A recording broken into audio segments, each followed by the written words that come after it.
Hey, what's up, you wrestling fanatics and friends? You're listening to the True Wrestling Podcast, episode 66. Thanks for tuning in. I recently had a conversation with Utah Valley wrestler Demetrius Romero. Romero is a three-time NCAA qualifier and was an All-American this year in St. Louis. He grew up wrestling in the remote state of Idaho. Not something you hear every day. Hey, thanks for tuning in. I'd like to thank my sponsor, Adidas Wrestling. Check them out at adidaswrestling.com. You can follow me on Twitter at TrueWrestler1. You can follow Demetrius at DemetriusR97. And you can follow Utah Valley Wrestling at UVUWRE. Without further delay, here's our conversation. Here with Utah Valley wrestler and All-American Demetrius Romero. Demetrius, thanks for taking time to talk to me today. No problem. Glad to be here. Hey, so you came into Nationals, which was just about a week ago, as the number 2 seed. Is that the highest seed the Wolverine program's had? That's the highest seed we've ever had in school history. Now, did that put any extra pressure on you going into Nationals? Maybe a little bit, but not in a bad way. Just a lot of people that weren't necessarily part of the process are coming out of the blue and texting me and be like, hey, this is how you gotta wrestle, or do this before your matches, try to get me prepared. So I think while I was at the tournament, I had to shut off my phone because there's just a bunch of extra noise. I just need to focus on what I'm doing, and I was I already made it here by doing it this way, so I can't switch anything up. So I think that's the only extra pressure I felt. Is just a lot more people were trying to be involved in what I was doing. That's interesting. Everybody, yeah, Johnny come lately. So you come into the tournament as a 2 seed. Last year you had a medical shirt year, right? Mm-hmm. So I tore my ACL the year before. And the year before that you were a qualifier. Mm-hmm. So you come in, you got Jake Logan from Lehigh, who I'm guessing you've never, met someone from the East Coast before. But are you looking ahead in the bracket? So the first match, I didn't try to look ahead because I did that a year or two before when I lost in the blood rounds, where I went in and I was like, oh, I'm the number 9 seed, so I'm just going to smoke this kid. And so I was focused on that match, but I haven't been there for 2 years, so being out for a whole 2 years before I got to wrestle an NCAA tournament again, I was a little nervous. And so that first match, I kind of had to get out of me. It was more nerves than anything. Yeah, gotcha. You get past him. You beat the Oklahoma State kid. Now, have you ever wrestled the Plot kid from Oklahoma State? I never wrestled him before, not even at the conference tournament. Gotcha. And then in the quarterfinals, you wrestle somebody with the same last name. Does this play into your head at all? I heard about the kid because he's ranked number 3 or 4 in the country. And I remember Flo talking about him and talking about him and me, and they're like, we just don't know if Demetrius Romero could get past him. And I just remember them hearing them say that, and I was going into that match, I was this doesn't have to be a close match. I could beat this kid. And I was they're just saying because it's a Big 10 school, and we're in the Big 12. So I think after my first match, I just kept telling myself, these matches don't have to be close.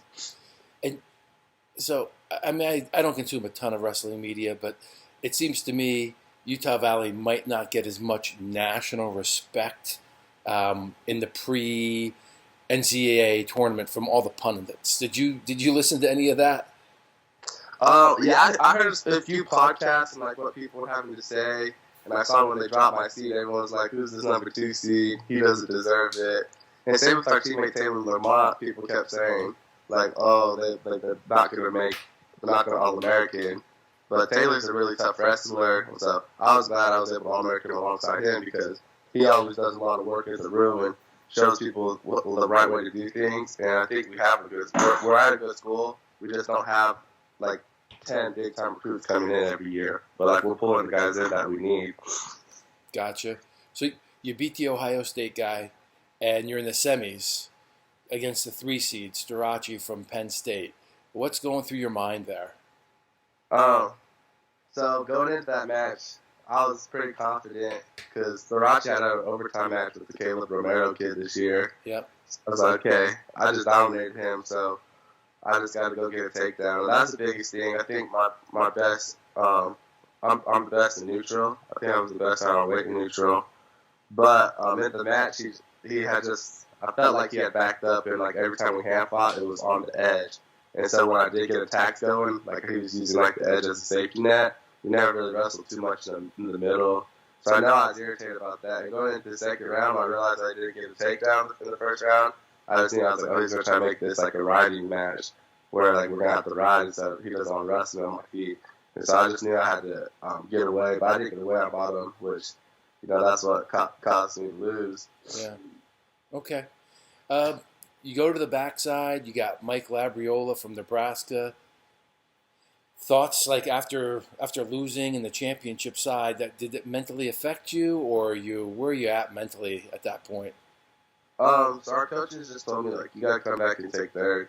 And for me, I wasn't like down on myself because I wrestled a good match. He's a national champion. To lose by 2 points, it's not like it's a blowout. Like you're right there. Yeah. So I wasn't upset. I was a little banged up. So like throughout the tournament, I hurt my back. So I had a herniated disc in my back. So like throughout the tournament, my back was just getting worse and worse. And then like in the Labriola match, my back and my leg was just killing me. And so I think I was trying to wrestle through that, and that's like one thing I was focused on. So I was warming up that morning. I was like, I have like burning sensations in my leg, and they're like, okay, just focus on this next match and try to get it done, and just worry about one at a time, and we'll make the calls from there.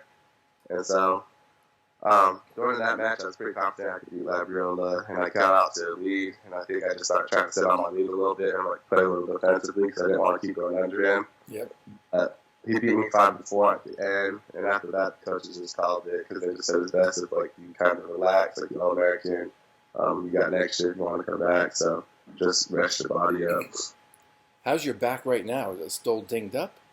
Yeah, it's still pretty sore, but they're gonna have me rest for the next couple of weeks just because they said like for a back you gotta take a little bit of time off and then rehab it and get like your abdomen and like your lower back stronger. So I'm hoping like. They said, like, hopefully it doesn't bug you after rehab, but I'm hoping it's, like, the same case where it's, like, it doesn't give me any problems in the future. Gotcha. Are you planning on wrestling this spring? Mm-hmm. Where are we going to see you? I think in May, our team is thinking of going to Italy to a tournament overseas. Okay. So I think that'll be the first tournament that I'll wrestle. I don't know exactly the name of the tournament, but it's a freestyle tournament. So I think that's the one time that I'll probably wrestle this springtime. Just to kind of finish up a little bit about the national championship, what are your feelings now? It's been a week. Are you satisfied? I'm sure you want to go in there and be national champ. You've gone through a bunch, anytime you have a big injury like an ACL, plus you've transferred schools from Boise State. Like, where are you at? Well, I gotta get back and start like working on stuff I need to work on because from the national tournament, for me, I believe that I'm still the best guy in the weight class. And I think if I work on a few things, I could dominate my way through the bracket when I don't have to wrestle these kids at these main clothes. I feel like on my feet, I could figure it out. I just need to be able to get the takedown in that first period against the good guys. And if I do that, it makes them open up and wrestle me. And when someone opens up and wrestles me, that's when I wrestle the best. So I think working on my feet just to get that takedown, the first takedown, and then just bettering myself a little bit on bottom where we're not giving out right outs. I think I can win the whole thing next year. So that's kind of what I was thinking about coming home. I was like, I could really beat everyone, and I know that. So it sounds to me like you've made the decision to come back, right? Because you're a senior this year, but it's a free year, so you're going to come back next year. I'm coming back. Nice. Okay.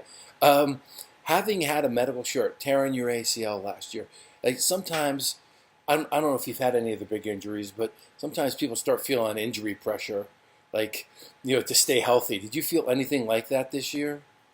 So at the beginning of the year, I was a little nervous about my knee because I hadn't wrestled for almost like probably 10 to 14 months. So I was kind of nervous. I was like, okay, I hope I don't tweak it. I remember when I first started wrestling, I was a little more like aware of it. But then as I did it for a minute, I just like stopped caring because even the doctors were like, if your ACL is going to tear again, it's going to tear with or without a brace. And like all the brace is going to do is give you like that safety net in your head. And so after I started wrestling for a little bit, I started getting it together. I think the biggest thing from coming back was there's times my leg would fatigue faster than the other side of my body, and it's just because I had wrestled full matches before. So I think with being a little shorter season, I had to deal with that fatigue throughout the season where I'd wrestle, then my leg would be like swollen for like a day or two.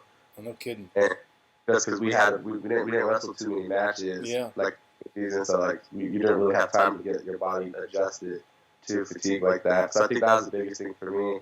But after I was able just to kind of like push it in the back of my head and like not worry about getting hurt after the beginning of the season, I think everything was smooth sailing. So I was going to ask you, do you think you wrestled enough to be your best at the tournament? Do you think that more matches would have gotten you in shape, but may have kept your knee from hurting, or what do you think about that?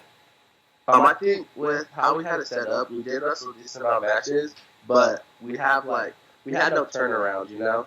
Like, it was like we wrestled, and the next, like, in 3 days we're wrestling again, and then 4 days we're wrestling again, because the season's so short, so, like, coaches are able to get people matches. I think being that I'm a little bit older, I don't necessarily need to be hitting back to back to back to back, so to be able to have, like, matches here and then having, like, a little bit of time in between to recover and then more matches is kind of what I would have liked. But, like, that wasn't the situation this year, and that's what the coaches told us. Like, we're in a whole other situation.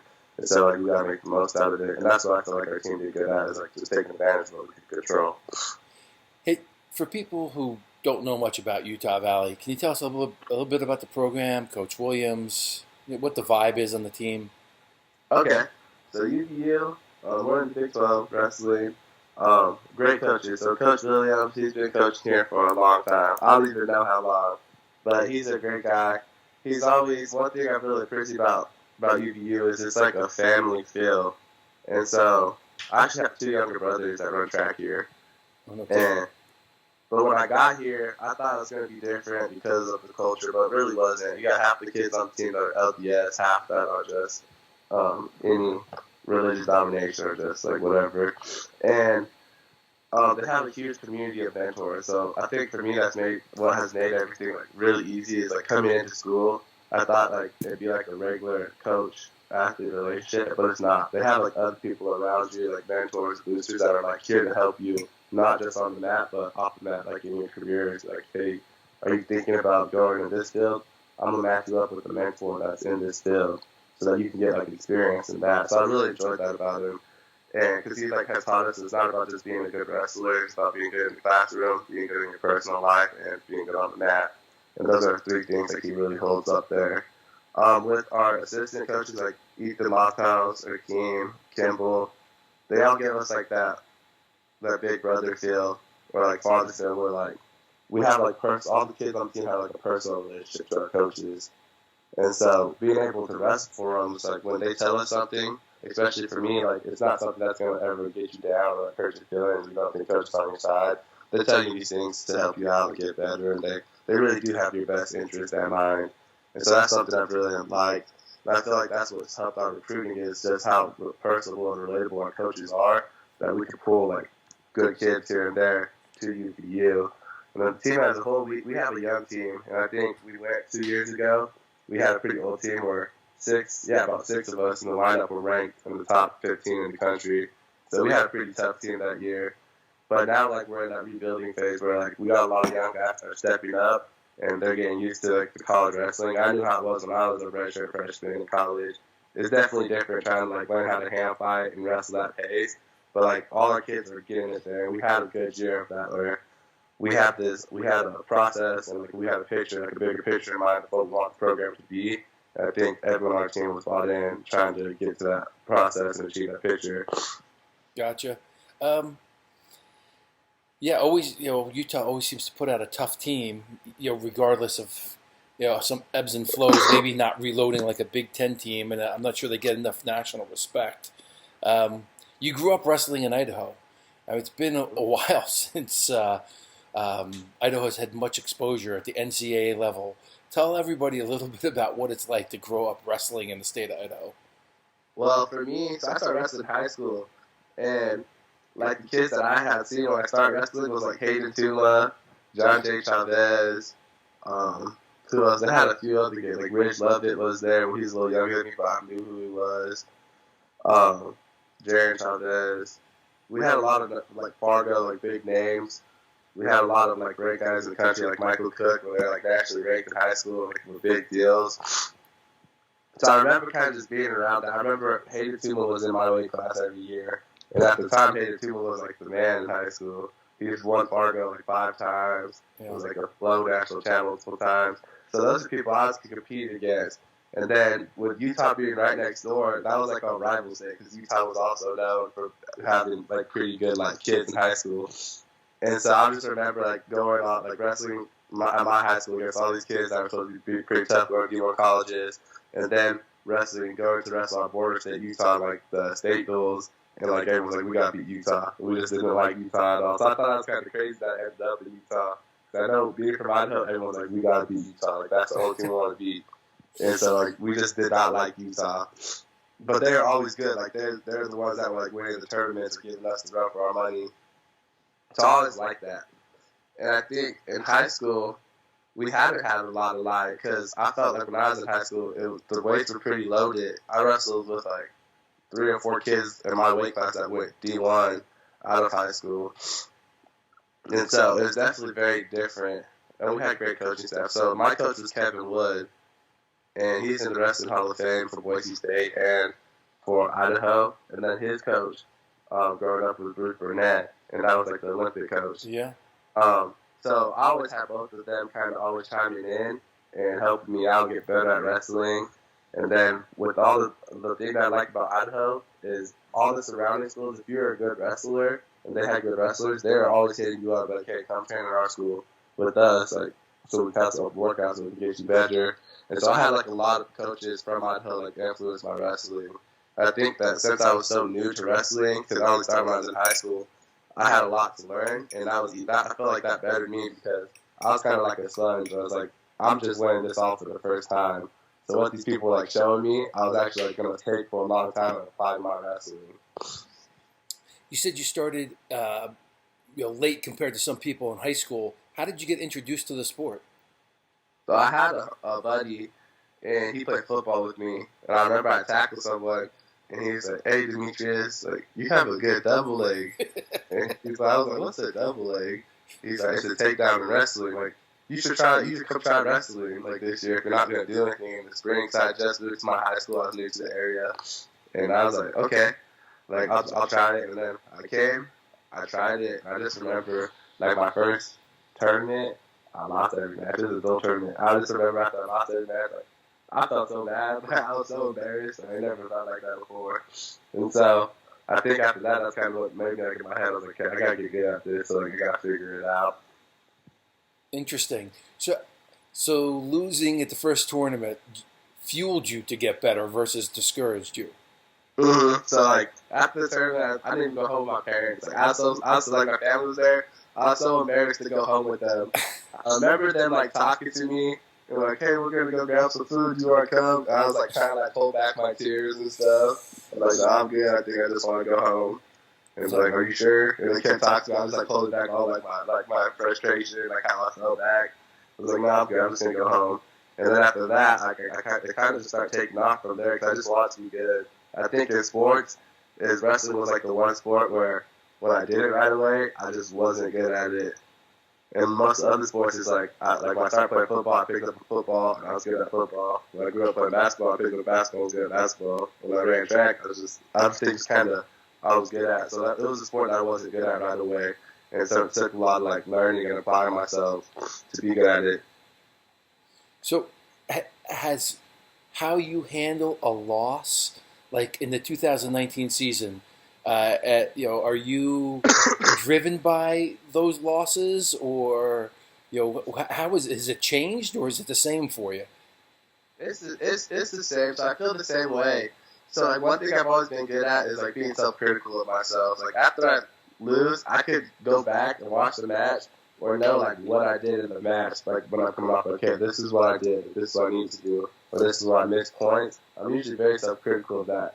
So, like, the next time I wrestle that person, I know, like, what I had done wrong and what I need to fix. And I think to be a good wrestler, you have to be able to look inside yourself and be able to critique yourself and tell yourself, okay, I could have scored in this moment, or like there's more I could have given in these situations. Because to get better, you got to be your biggest self-critic. So I think that's where you take the most away from it. But I think if you're mature enough, then that's easier to do. I think as I got a little bit older, I start handling the losses differently, where I wouldn't be as upset about them, like where I wanted to cry or anything. I'd just be like, okay, this is what I did in the match. This is what I need to do. This is what I could do better. And like, let's go work on this. And then the next week, I'm always in there like working on what I need to work on. Gotcha. What's your relationship with like cutting weight? So my freshman year, I was a little crazy cutting weight freshman year. I feel like every freshman is like that. So I wrestled my freshman year. I was 157, and I'm 5'11", so I'm pretty tall. Yeah. But I feel like that was the year where I would like kind of like pull things out of my diet, like kind of like, you know, dehydrate yourself. And as I went through like a year or two of college, I got it down where I learned how to like manage my water, eat healthy, keep like a food journal. Where now making weight is pretty easy. I wrestled 165s, and I was a pretty big 65-pounder for a while. It wasn't a hard weight cut, but I feel like if you take your diet seriously, then you could always make the weight. I think that's a hard thing. Even some of my teammates, they're like, "Oh, I'm a huge 157-pounder. I'm a huge 41-pounder." But I was like, I think it's just the way you're dieting. But as you get a little bit older, and especially like my age, like, or even like 20, 21, and you want to perform the right way, your food, or like what you put in your body is going to make such a big difference in wrestling. And so I think like my parents got on me, so our coaches were like, they got me to handle that really quickly. And so cutting weight's never bad. I honestly like it because I feel like when I get my weight down a little bit, I just feel like I'm meaner and like I'm just hungrier, like to like get going. Yeah. So you mentioned that you kind of leading into my next question. You came into college and you were wrestling 57, 65, 74. Did you notice any difference in like what, you know, other people, like people sometimes say, hey, the further you move up in the weight classes, the slower your opponents are. So if you can keep your quick from 57, did you notice anything like that as you were moving up through the weight classes? So 57s, I felt like 57s, like for me, I felt like 57s was a little bit easier. But I just got naturally too big for the weight. And this is how I would rank it. I'd say 57s I didn't think was as tough as a weight class of 65s. I thought when I got to 65s, everyone was fast, but also like pretty strong. And so I felt like that helped me out a lot wrestling 65-pounders because it taught me like how to move. I think the best thing about 65-pounders when I was at that weight is everyone wrestled the positions really hard because everyone's so fast. So like when you got on the legs, it wasn't guaranteed you're going to score a takedown right away. I remember I was in a match where I was on the legs, and people on the leg, and they get the hits back, and then they try to like start clearing your arm. As soon as they clear your arm, they're on your leg taking a shot. So you're wrestling like the full like chain wrestling sequence. And then at 74s, I think the biggest thing was everyone slowed down a little bit, but their strength was kind of kicked in. I remember I moved people really well at 65s because I felt like I was one of the stronger guys at 65s. But when I was at 74, I had to start learning how to kind of move people a little more, or just adding some motion because it was harder just to pull these guys down and snap them straight to the mat because they are bigger men, a little bit stronger. I feel like the upper body's way bigger at 74s than it was at 65s. So I think the hand fighting changed a lot when I went to 74 because it wasn't like 65s where I could move people real fast and I was stronger than most of them. So out of high school, you ended up going to Boise State, and then Boise State cut the wrestling program. Can you tell me a little bit about that process and what that was like? It was crazy because I remember the day they cut it. I was sitting, my dad works downtown, and he's like, he had hit me up because I had a break in between class. He's like, you want to go grab some food? I was like, yeah, let's go grab some food. And he had picked me up. I remember I sat in the car, and he was driving to the restaurant, and I fell asleep. And I remember just he listens to the ticket. It's like the sports station in Idaho, in Boise. I remember just hearing them say something about wrestling in my sleep. So I had woke up, and I'm like, okay, I'm going to listen to what they're saying because they're talking about wrestling. And then they're like, yeah, it's crazy. Boise State is getting rid of the wrestling program. I was like, what? And I started listening more, and I had texted my teammates. I was like, I'm pretty sure they just dropped our program. And everyone thought I was lying. They're like, no, they didn't. I was like, bro, I swear I just heard on like a radio show that our program's been dropped. And then later that day, I came to the coaches that called us into practice, and we come in, and everyone's sitting there, and they're like, hey, guys, like, we're just going to inform you that, like, the cutting wrestling, like, we're going to do what we can to try to keep the program. So, like, we just want to let you guys know. So I know, like, a lot of people were upset. And for me, that was, like, it was kind of a big deal because that's my hometown. And so, like, everyone in Boise was going to be able to see me compete. I think that's one thing, like, I liked about it is just, like, I was going to be around people I knew, like, supporting my community. So, like, I was always going to have, like, my fan base, my support group. And I felt like that was a way to kind of get back to, like, where I'm from, is, like, represent us in a positive way. So, it was a big deal. And what was crazy about that is instead of me going to UVU, my younger brothers that run track at UVU wanted to come back to Boise State and run track for Boise State. So we're trying to get it all figured out where they would be with us, will be with me at college. And so at that point, I couldn't do nothing about it. I think I had a lot of schools hitting me up, and it's definitely like at that point it's a lot because you're not young anymore, so you don't necessarily need to do all the recruiting trips. Yeah. Like, they just want to get somewhere. And for me, it's like, get somewhere with half the major I want to go into and start, like, keep working on my degree. Because I'm already 2 years in college. I just want to make sure all my grades line up. I can do what I need to do. And UVU already had that. And when I was coming out of high school, I liked UVU. I think the one thing that stood out to me when I was in high school, and I told everyone that, was like, the one thing that, like, made me, because it was a toss-up between UVU and Boise State. I was like, the one thing that made, like, really stood out about UVU was the coaches. Like, I just, like, fell in love with the coaches right away when I got down to UVU, even on my recruiting trip. And so I think when they called me, they're like, I got a few schools that I always schedule recruiting trips with, but I'm going to come down there. And they're like, okay. So it ended up working out good for me. But it sucked for a lot of my teammates because when you're older and, like, junior, senior, and you have, like, your scholarship being rewarded to you, and you're almost about to complete your major, you know, that's a big life decision. Like, can I just transfer schools, or do I just get my education? Right. Because at the end of the day, your education is the most important thing, because at some point, wrestling's not going to be a thing for you anymore. So you got to make the most out of it. So those are some big decisions some of my teammates have to make. So luckily, I was a little younger. I cannot believe you heard it on the radio before the school told you. Like, that sounds crazy. That sounds crazy. It was crazy. I thought they'd, like, have some of the respect, like, let the coaches tell everyone first. Yeah. No, they didn't. It was crazy.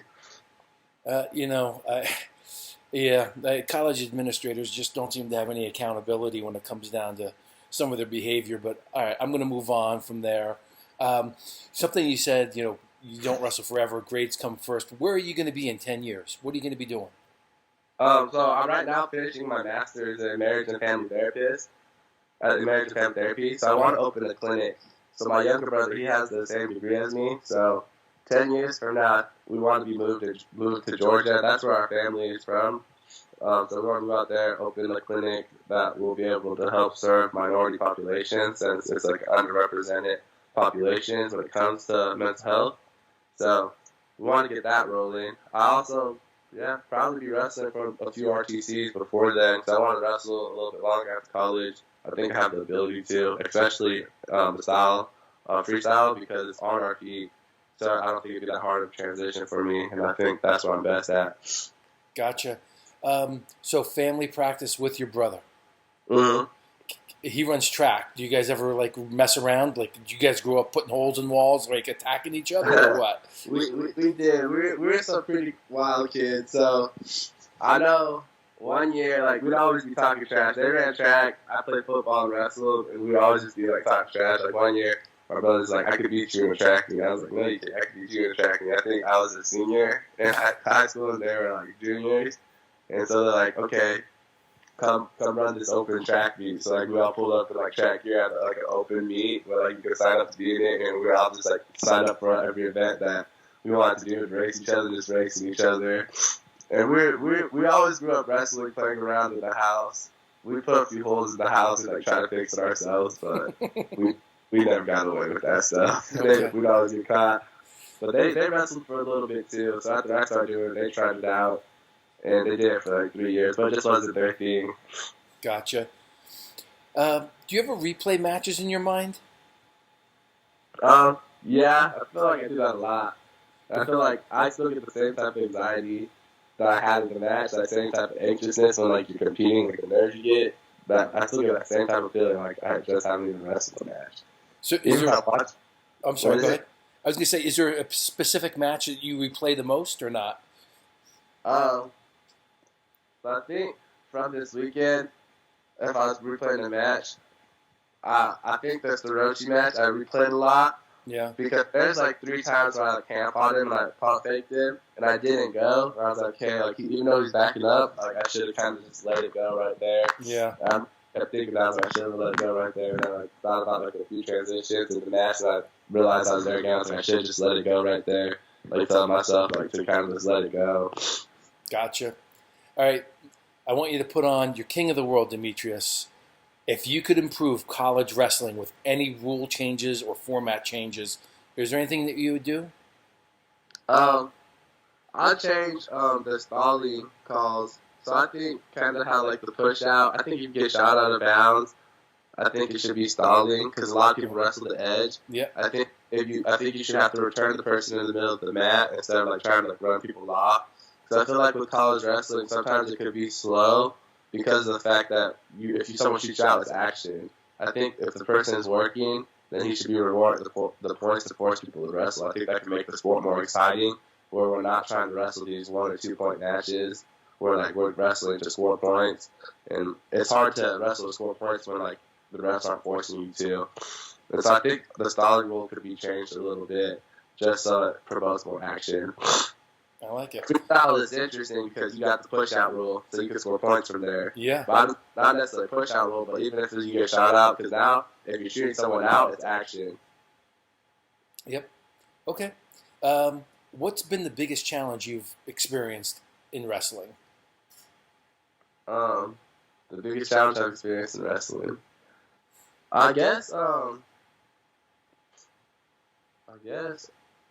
probably just learn how to wrestle at like the top, the peak of like competition. I guess like going to Boise State and UVU, I wasn't really like a high recruit. I wouldn't say I necessarily was a high recruit. I wasn't one of those guys going to high school like this guy's gonna be like amazing, like this guy's gonna be good. I don't think anyone would have expected that from me. And I think going to college and when you know some of this stuff, it's a little hard when you first see like a top 10 guy in front of you, because you're always like, can I wrestle with this person? Yeah.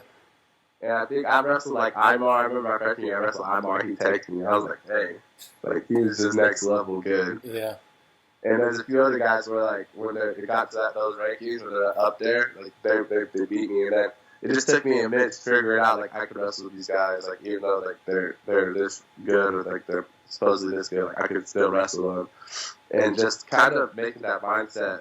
Because I think a big thing about wrestling is if you have the right mindset going into a match, and the way like you think of yourself is like in par with your training, then you could be a world beater. And I think believing that and just getting to the point where it's like, okay, it doesn't matter who you are, like I could beat you. I know going into like NCAAs, the coach is like, you don't have to beat these Big Ten kids, just beat them. Like don't worry about the refs because they're gonna be against you because like you're not a Big Ten school. Everyone knows who the kids are, so you're gonna have to just wrestle them hard and be tougher. So it's gonna take more for you to win. And that's kind of something they preach the whole time. It's like just because we're a small school, you might not have the refs on your side. And sometimes you feel that in NCAA tournament, you'll be wrestling, the ref will be returning someone, but you got to be working for a turn on top. You can't just ride like, what? Like, you could ride if you want to ride, or they'll start like saying, like, hey, you need to open up, or you need to confidence style in when you're wrestling these big schools. So I think just transitioning to wrestle these tough guys and learning what it takes to wrestle with them is a hard transition because there's so much that goes into wrestling, like to be a tough guy. You can't take breaks during the match. You're wrestling every position. I think when you first start wrestling and you're out of school, where if you're at a Penn State, your wrestling guys are wrestling every position in the room every day. Yeah. To a smaller school where you don't get that feel every day, so you have to make the most out of it. And you really have to pay attention to what you're doing. So like, even though you could beat someone, you're never really doing something wrong in the room. You're always trying to do everything with the right technique. And build the right muscle memory. So when you do wrestle these Big Ten schools, these Penn States, these Iowas, then we're not unused to like how they get on the legs and how they're going to wrestle tough. Because I thought that was a big thing that we saw in the NCAA tournament, especially in the match in the finals. When he got on Cameron's legs, Cameron's known for having big hit, like pretty heavy hips, but he just muscled it through the shot and just worked through the shot to get the takedown. And sometimes you just have to be nasty like that. And sometimes it's hard to just like get that nastiness in you when like you're not hitting these hammers every day. When you're forced to do it every day, it's probably easier to be nasty like that. Absolutely. What do you consider your greatest accomplishment? Is it this last weekend in wrestling? In wrestling, I would say becoming an All-American is because I remember one time talking to my Boise State coaches. They're getting at me. I was like, I'm an All-American, easily partly college, and they're like, you realize it's not that easy. And I was like, I think I'll do it. I think like it's hard. People say it's hard, but I think it's easier than like we make it to be. And I'm not saying being All-American is easy because it's definitely not. But like for me, just getting that thought process to make it like easier than like making it seem smaller than it had to made it easier for me. So I think that was the biggest thing for me in my wrestling career. Being a Big 12 champ, like it was cool. But the second time I did it, like that's something that was expected because like my goal was to be a national champ, and so even when All-American, that wasn't like a surprise to me. I didn't feel any different because my goal was to be a national champ, and all those things are kind of just givens when you're trying to achieve this goal. Like those are things you should be accomplishing. Right. If we saw you in the practice room, what kind of wrestler and teammate would we see? I coach a lot, so I help coach up a lot of kids, a lot of my teammates. So I'm a pretty good teammate. A lot of kids or like a lot of people on the team will come to me and be like, hey, can you show us this technique? Or the coaches be like, hey, Demetrius, show them some of this technique or show them how you use your hands. But then when it comes to like working out, I like to hold like a high pace like drill. I like to hold a high pace like style of wrestling even when we're in the room going live. So I could be pretty mean like if we're going live against each other because I think what's made a lot of like jumps in my wrestling is just being able to wrestle in position when I'm tired and be able to go get points when I'm tired. I think that's something a lot of wrestlers can struggle with is like when you're tired, you might not want to do everything the right way. You might want to take like the shortcut. Like you might hit a single leg and drop to the ankle instead of coming up on the thigh and finishing on your feet. So I've learned that you just have to wrestle hard in the room to do that every time to be able to do it successfully in the match. So I like to hold the pace, try to break people in practice. But then after we go from scrapping, I like to like pull you out to the side and be like, hey, man, like this is what I felt when you're wrestling. Maybe if you add a little bit of this to your wrestling, then you'll be able to like take this fill away from me, or like in your matches you'll be able to get to the legs from this position if you do this. And so I like to be able to give my teammates feedback because for me a lot of the kids are like a lot of my teammates look up to me, and a lot of the kids be like, hey, how do you get to the leg from this position? And I think getting to the legs and wrestling from neutral is like a good position for me. So I have a lot I can get from those from that standpoint. And so I always want to give back to my teammates because at the end of the day I'm going to be done wrestling soon. And those are going to be the guys that are like carrying the program. Leading to my next question, you were a senior this year, going to come back again. Did you feel any more pressure thinking it's going to be your last season wrestling, like at college? No, not necessarily. I remember thinking if I win NCAAs, like I might just go straight into freestyle, and that might be it for me, like collegiately. Yep. Just because the collegiate grind is definitely different than a freestyle grind. And I think with our coaches, they're really good about that with me. Like if your body needs rest, and like we understand you're a little older, so like you might have to adjust your workouts a little bit, which I make the most out of it. But I didn't feel a ton of pressure. Because I have wrestling as something like it's not something that's gonna be gone in like a year for me. Like I can still do it. I'm still like at a level where I can compete. And so I kind of use that as like a safe net in my head where it's like, okay, I know it's not over, so I can keep going if I want to. I remember like after the tournament, I was like, I didn't win it, so I'm for sure coming back down. People had hit me up, but they're like, are you gonna come back next year? Or like, what's your plan? And I was like, I knew like my goal is to be NCAA champ, so I was like, I can't just let that go, especially if I have the opportunity to do it. Gotcha. What kind of self-talk do you have during a match? Like, are you talking to yourself when you're wrestling? Yeah, so a lot of times I'm just telling myself positions I feel. So a lot of times in hand fights, I'll hand fight and then move people with like my movement, and I'll pay attention to their feet. Like, okay, he's heavy on his feet. I can get that single leg from this position if I want. That's going to be there here. And then when I get takedowns, I'll get the takedown. I know one big thing our coaches like really preach this year. So everyone's got to ride because like at the NCAA tournament, that one point. That's a big point. Yeah. And so I remember I get the takedown instead of like kind of letting up. I just remember like squeeze him. I tell myself squeeze and do not let him up. And I'll be like count. And sometimes I'll count. Like I'll be on top and people come to their feet. I'll be counting to 10. I'm like 1, 2, and then I'm like when I get to 10, I gotta be able to return him. Like if I have returned by 10, then I'm not working hard enough. And I know that. And so I'll be counting like the times in my head, so I kind of know what the riding clock is and know what I'm doing. And so I think that's what made a difference in a lot of my matches. I rode hard, and I would turn people. And then when I feel people going, or I'm scoring, I just tell myself, I was like, I could break them at this point when I feel like someone kind of opened up. And you can feel it in the hand fight. The hand fight becomes a little slower. They're like kind of pushing out of your ties more. So you're like, okay, he's opening up where he's breaking. And like, this is where I got to go score it. Gotcha. Besides the Boise State University administration, is there anyone that you don't like in wrestling? That I don't like in wrestling.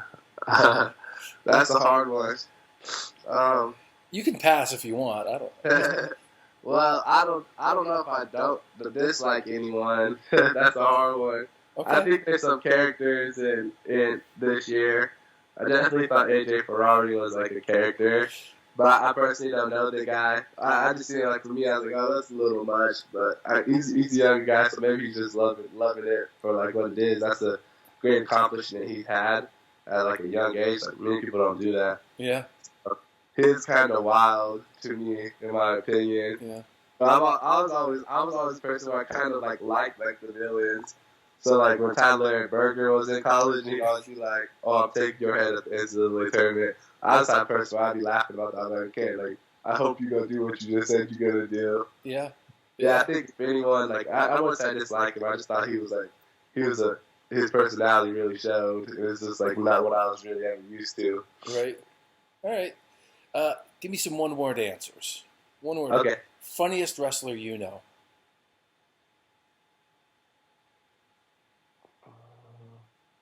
DeSanto. Okay. Coach Williams. Old man. Coach Lofthouse. He's a hammer. Favorite teammate to watch wrestle. Lamont. Ty Smith. He's quick. He's gonna be good. He's Go ahead. He's turning the corner right now. Yeah. All right. Cam Hunsaker.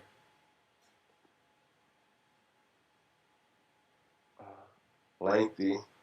He's one of those guys that just uses his range to score. Worst hair on the team. What is it? Worst hair on your team. Worst hair on the team. Dang, that's a hard one. Definitely. This is our coach, Kimball. Okay. Favorite food. Seafood, crab. Favorite place. As in like restaurant? Any place, whatever you want.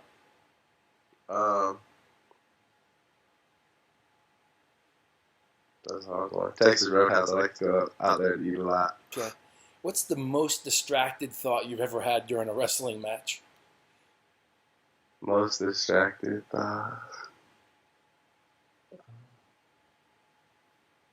Honestly, like 2 or 3 years ago, at NCAA's, it's the week before spring break. I just kept thinking, what are we gonna do for spring break? Like, because it's like the 1 year we're actually gonna have spring break to ourselves. Yeah, gotcha. All right. Hey, anything else you want to tell UVU fans, Boise wrestling fans, Demetrius fans? Yeah, I think all I can say is we got a pretty good team coming in next year. I think we're going to be loaded. I think we potentially, in my opinion, we honestly probably will have 4 to 5 All-Americans in our lineup. And with that, on top of that, I think we'll have 2 national champs with me and Taylor. So I think it's going to be an exciting year for us. I think everyone's going to see like UVU is really that good of a school, and we're putting ourselves on the map. We had some good big pickups. I don't even know if it's even time to say who we get picked up. Oh, for come UVU. on. Come break some. No one's going to listen this far into the interview. No one. Who do you got? Who you getting? We just got Kyle Parko. Okay. He just took 6 as a freshman at NCAA's, and he's going to wrestle 49s for us. So then we'll have him. It'll be Taylor, probably Case Longer at 33s, or Ty Smith at 33s, Hunsaker at 41s, and then Parko at 49s, then me at 74s. So that'd be like the 5 guys predicted to All-American, in my opinion. I think they're tough. 3 of them are already All-Americans. I think me and Taylor both have the ability to win it. And Taylor's a great wrestler. He does a lot of things right. I think he realized in his hit from the tournament just a few things that he needed to correct, and I think he'll come back. And to me, he's probably the best 125-pounder besides Spencer Lee. Gotcha. Good stuff. I just want to thank you for the time, Demetrius. Oh, no problem. Thank you for having me. All right. Have a good day.